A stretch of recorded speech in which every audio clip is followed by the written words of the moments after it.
You just take a little piece of PEA in old Saskatchewan, Nova Scotia and New Brunswick, Quebec and Newfoundland, Alberta and Manitoba, Ontario and BC, and you'll have found the stomping grounds of all of my friends indeed. Yeah, you'll have found the stomping grounds of all of my friends indeed. Well, we might as well add some of the states to that list there because I've got a bit of a growing circle.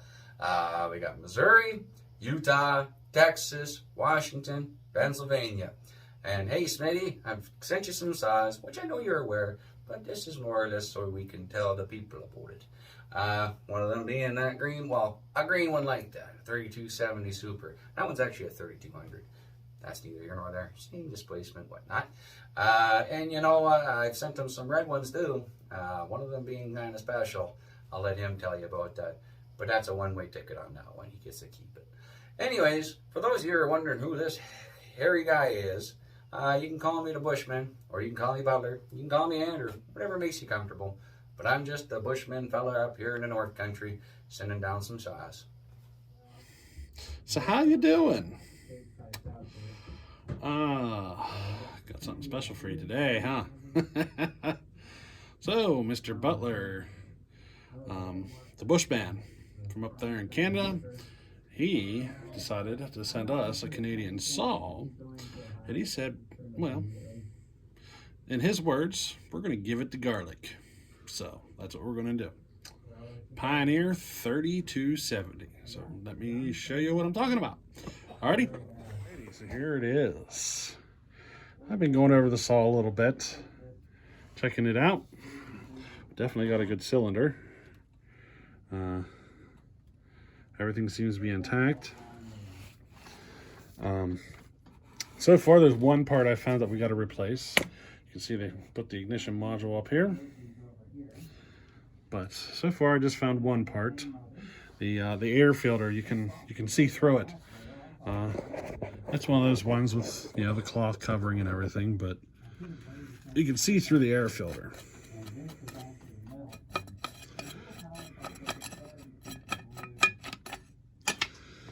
You know? Can you see through it? I can. See the stuff behind there? So that'll need replaced. But otherwise, I don't see anything going on up there. Primer set up with choke, so that should help with some cold starts. A little velocity stack looking thing on there. The first thing that stood out to me was the carburetor. I'm used to home lights, and this carburetor is upside down to what a home light would be. Now this is a reed saw, so we're going to have fun with that. But we're going to tear this down and give it a go. Check it out. Butler Outdoors Canada. Check out his YouTube page. I'll put a link down in the description to his YouTube channel. Make it easy on you. Pretty cool guy. Now he's actually sent me a whole stack of saws, but I'm just showing you this one for now. As you noticed, we got some things happening, and there's going to be a little interruption here while some changes happen. So, but I thought I'd like to show you this because we're doing something else as well. So make sure you check out Butler though. He sent me a 3270 and we are going to have some fun. Alrighty.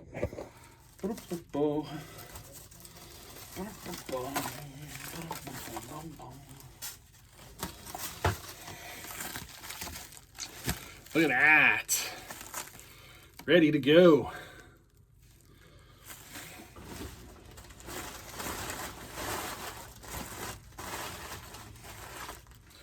All right, so there we go. Chad might recognize this box. This box, Chad sent me the Lombard saw in. And this is kind of funny. Chad sent me the box with the Lombard in it. Everything I used to stuff in the box around the saw and all that stuff, that came from Butler up in Canada. So it's almost a chain letter package, I guess. Just a different saw. But yeah, we're pretty much there. Get this sent out to TazMan.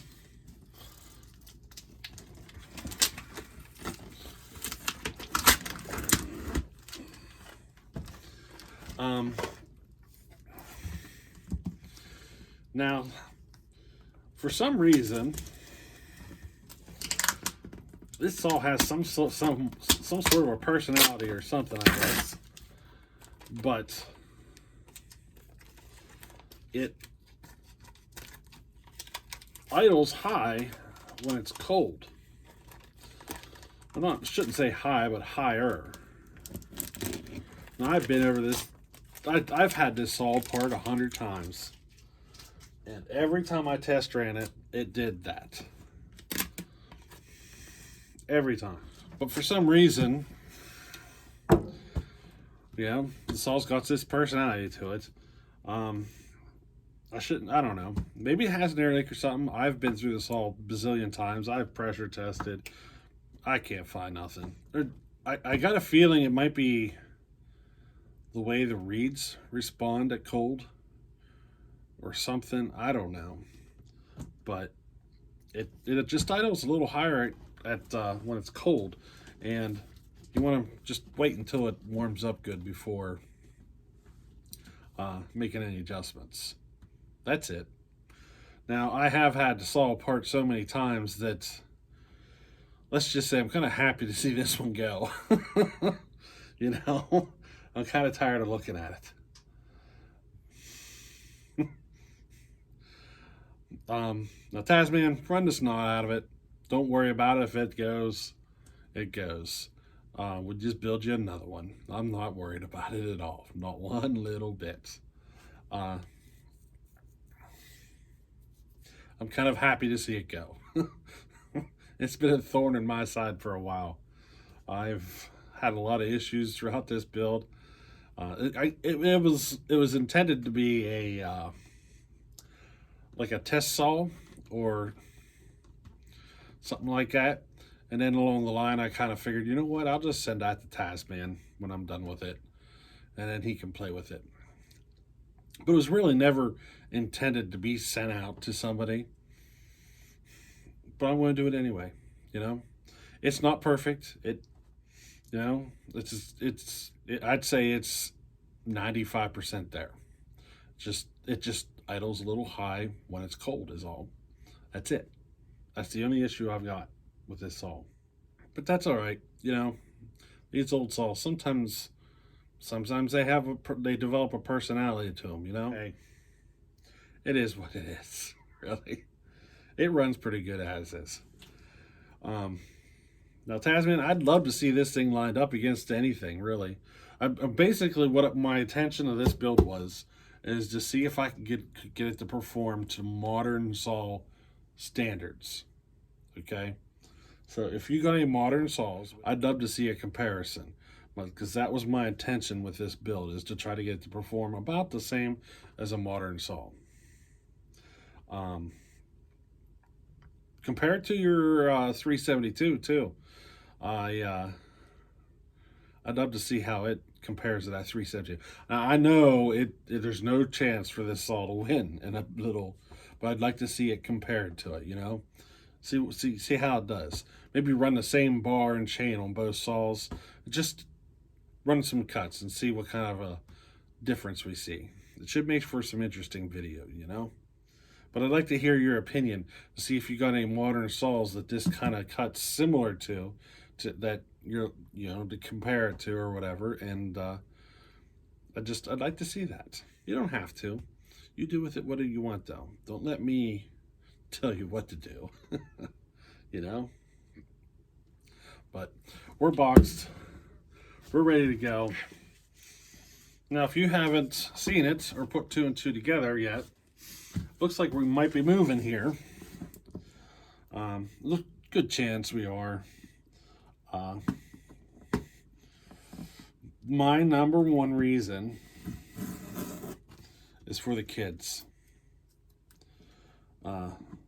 And they're the school. That's it. Just that's I would say that'd be my number one reason. I do want to be in the country, but I just, if they didn't have the school that they do, I may not have made that decision. And they have an excellent school up there. So, you know, I mean, we have shootings in the city. People die of overdoses. Like it's happening a lot here in the city. And by putting the boys in that atmosphere, I feel like it's something I have to do. The opportunity's there. I feel like I gotta do it. My boys will never learn how to ride a bicycle here in the city. It's not possible. Up there, they can. There are dirt bike trails and ATV trails all over the place up there. I used to ride them all the time. I used to go almost every weekend up there to ride. The house may not be exactly what I want, but I can make it what I want. I feel like it's a no-brainer decision, really. It is. So I got to do it. It's the opportunity's there. I'm going to go for it. I don't want to be sitting here someday and regret missing out on this opportunity. You know what I mean? So until we start moving, I'm going to keep moving ahead here, making a couple of videos. But the move is going to start here pretty soon. And, you know, we're going to move out of this basement and up to that basement, which is going to be nice. This basement isn't, but, I mean, I got pipes right here. And I'm in a seat. So just imagine, this is a low ceiling here. I cannot stand up here. At least the other one, I can stand up. You know? I'm just making do with what I have available. Now up there, I have a lot more space. My wife wants to learn how to cut wood. We'll see where life takes us. But, you know, TazMan, you're boxed up. You're ready to go. I'm going to throw it in my truck, and as long as I can make it to UPS before they close, or during the hours they're open, I should say, we'll get it shipped out. They don't even open until like 3 p.m., but they close early too. Like it's like from 3 to 6 or something like that they're open.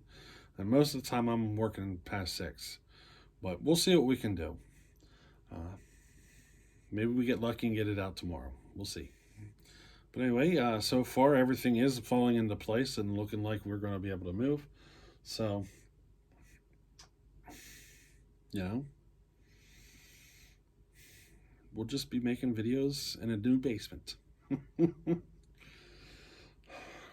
Now, I was talking to Doug, and I'm pretty sure, if my memory's right, Doug mentioned about the outhouse. And he had a good point. If you ever want to do some backyard barbecuing or anything like that, we got an outhouse that can be used instead of tracking everybody through the house, right? Yeah. Do me a favor. Go check out Andrew's channel. Butler Outdoors Canada. You see it there? He's got a bunch of stickers and all sorts of stuff he likes to send out. He likes stickers. I like stickers. I should get something like that for me, for his channel, huh? I thought about it. I thought about making shirts. But the only person I know that can design a shirt would probably be Chad. The Nothing But Chainsaw guy. So, I don't know. I'd like to have shirts. I'd like to have, you know, some stickers or something, but maybe we'll get there someday. But for now, I think I'm going to call it with that for tonight. And hey, we'll catch you.